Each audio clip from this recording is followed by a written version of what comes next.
আসসালামু আলাইকুম। ওয়ালাইকুম আসসালাম। বাচ্চারা সবাই কেমন আছো? আপনি কেমন আছেন? আছি আলহামদুলিল্লাহ।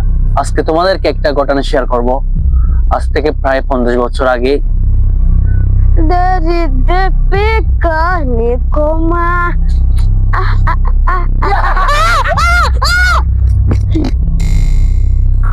হ্যাঁ তারপর তারপর তারপর তারপর থেকে ওই গাছের নিচে কেউ চলাচল করে না বইয়ে, চলাচল বন্ধ।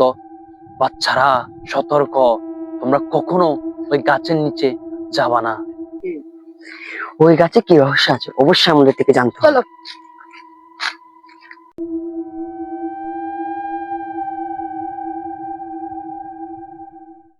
হুজুর যে বলছে গাছের নিচে ভূত আছে, কই ভূত তো দেখতেছি না। মনে হয় আগে ছিল, এখন নাই। হতে পারে।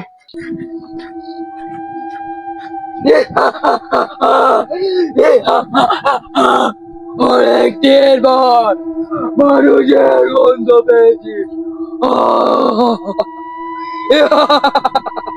ভূত তো কালকে দেখিনি, চল আজকে দেখে আসি রে। চলো।